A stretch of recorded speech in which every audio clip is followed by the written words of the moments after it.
Okay, so in this video, I'm going to show you how to use Adobe. I signed up for Adobe Creative Cloud subscription for $25 a month or so with a .edu email address, and if you already graduated.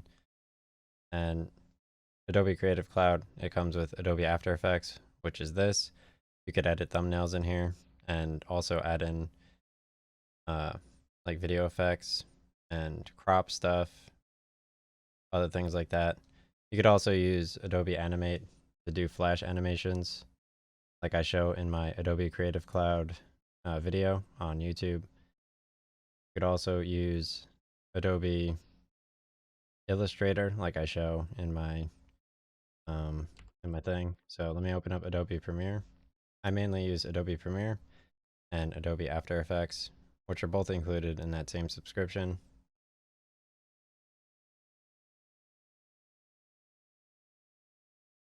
So essentially, you just open up a project. I'm just going to open up a project over here. Press cancel. That message is all of the files that moved from their original locations. So you select down here and you delete everything with the left click. This is all of the source files that you're going to be editing. So here is my workspace. I use learning. I have effects enabled, effects controls, audio meters, etc. So you could right click and import videos onto Adobe Premiere. That one is still getting converted. So if you record with OBS lossless and you have issues, I use this outsourced thing called Handbrake to convert before I edit it, which I show in my 4K YouTube video, how to make a 4K YouTube video. So this is how you cut it into different pieces, and you could drag and place them in the timeline. This is the timeline here. I could do voiceovers by pressing I and O, and then clicking on audio layer 3, and then it does a countdown, and then you start recording, and then you click here when you're done, and you could zoom in on the timeline here, and you could redo it too. So you could select it, delete it, and then do another voiceover right here. So you're adding in another voiceover. I like to do voiceovers with my speakers turned off. So you right click your sound settings, you bring that up over here, and you got speakers and video broadcast is my computer speakers. So I use NVIDIA Broadcast for my OBS streams. It's a free software, and if you happen to have a computer that has NVIDIA on it, like mine, like I show in my Twitch trailer, here's the microphone I have. You could use noise removal, and then here's my camera. I do 1920 by 1080, and you could do video noise removal. So that's NVIDIA Broadcast. Obviously in OBS Studio, I have my audio input. You could right click, go to properties. I have NVIDIA Broadcast here. You could add new layers. So you go over here, you right click, go to filters. I have a noise gate 31 and 28. Audio output is minimum. Desktop audio, I switch this between -18, -15. That gets sourced to my, go to properties, that goes to my NVIDIA Broadcast, and then my mic is muted. I have the display capture, which is just my PC, audio input, which is NVIDIA Broadcast, and audio output, which is default. Display capture is just my monitor from Alienware. And I show how to record. So you click here to start recording, and here are my settings for OBS Studio. So I have a stream to Twitch, I connect to my account, and then you do output, OBS lossless quality, and it outports to my external hard drive. I have a Seagate over here. I also show how to essentially delete external hard drive files. So here's my external hard drive. I plug it in, and then I show how to clear the external hard drive, how to fully clear the files after you delete it a second time. So you permanently delete it from here. I show that in that video. So those are my OBS settings, and let me think. Okay. So you can find the effects over here in this window. So for the effects, you could do crop, and then you drag and drop your crop onto your thing. So crop, you could change, well, you could always change the video size. So let's do 100, but the crop has this effect right here. So you can minimize each of these and then maximize crop. So crop, you could crop from the left, the top, the right. I show this in my how to upload a YouTube short from desktop. So that's how you do a crop. What I like to do in between two different videos is I like to do a video transition. So let's delete crop from here and then select video transitions, because if you have it filtered, you have to delete it. Go to dip to black. And let's zoom in. So this adds a dip to black in between the two clips. So I like to do 0.15 here. So if you're switching from scene to scene, it has like that black screen. It does a quick black screen, so it's a little bit easier on your eyes. You can mute the audio for a particular video track by clicking the M here, and you drag this down to this layer, and then it's muted for when you export. You could press I and then O at the end of a video, and then go to File and Export and Media. To export, you name it up here. You do this, and I do preset 4K. Even though I'm 1920 by 1080, it still exports and looks good and uploads to YouTube in 4K with OBS lossless. But you could also just do match source adaptive high bitrate as another option. And you just click export when you're done. You source in out, and wherever you press I is the beginning, and where you press O is the end. You can click here to go back to editing. So again, you press I over here, zoom in a little bit on the end, and you press O for the end. So that's a video transition and cropping. Those are mostly what I do. You could also add a video on top of another video. So you go over here, and then let's move this one.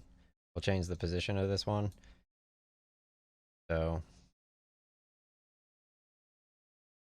this one over here. So this one was the cropped one. So let's crop it more. And then let's move this one to the center. So you could have two different video reactions for your thing.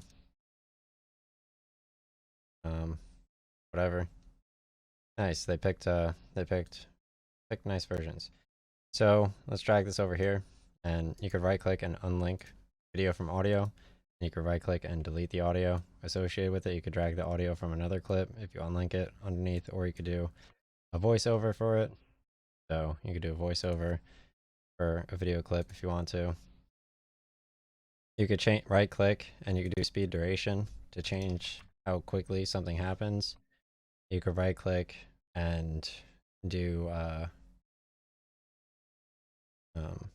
audio gain, and you set the gain to minus like 10 or 15 dB, and that lowers the volume. You could see the volume bars change down here. If it's too loud, you could play right here just to preview it. You could change the times just by typing in 0 here. Doing that, you could select everything to the right by clicking here, and then you click and it selects everything to the right, and then you select both of them at the same time. You could add text. You left click, drag text, right, whatever. Okay, and then obviously if you zoom in, you can see this text box right here. So this is the text box. You could choose where you want it in the video. That's basically what I use Adobe Premiere for. And then you got Adobe After Effects. So in my, would I delete the collection? No, I have my.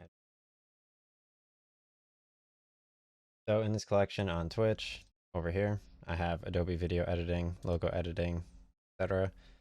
So you could watch my OBS settings here, how to voiceover in Premiere. Here's me editing video.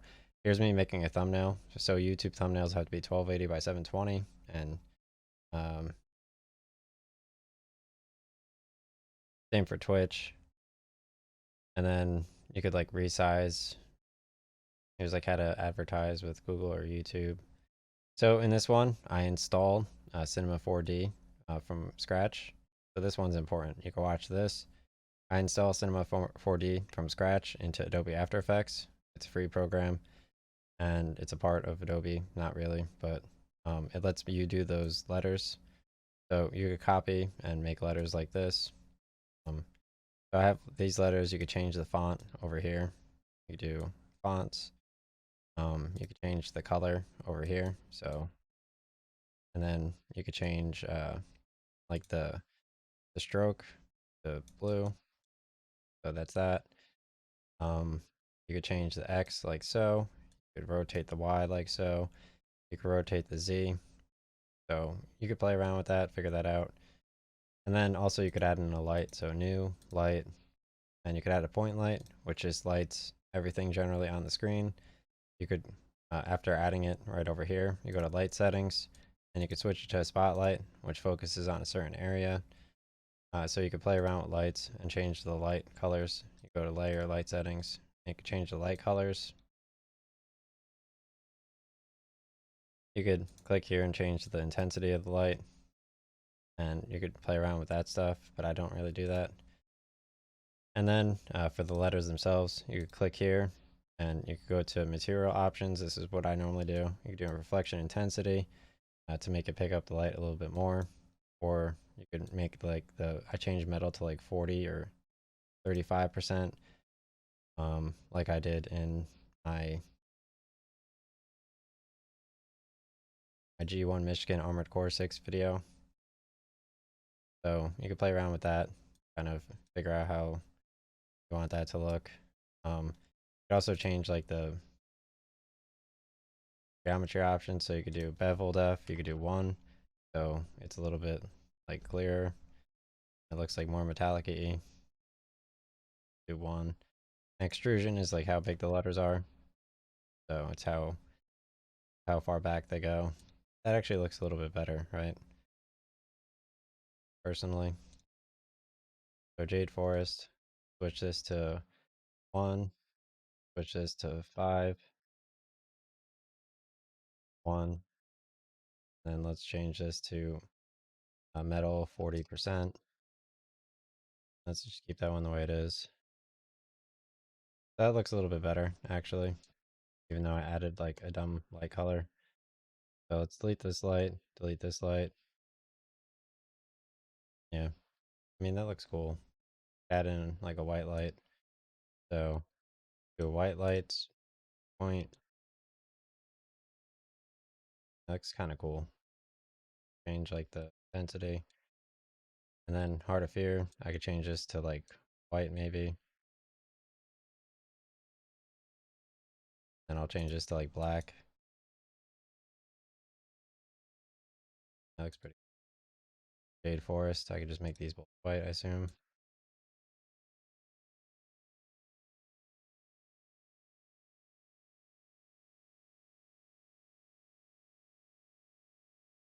And then to export it, you go to composition. So I add it to the render queue over here, and then I'll render it as an AVI. Press OK, and then I'll type whatever. I'll click save, and then I'll click render. And then what I'll do is I'll click stop, uncheck it off, remove it from the queue, go to composition, save frame as, file, and do JPEG, full quality, by clicking here, and then typing the thing, and click save and render. And it's checked off obviously automatically. And then you click render, it finishes, it exports the file. Always, you could make sure you have full over here. I never change this from full, and that just exported the thing. So I could edit that, and I have this as my new screenshot.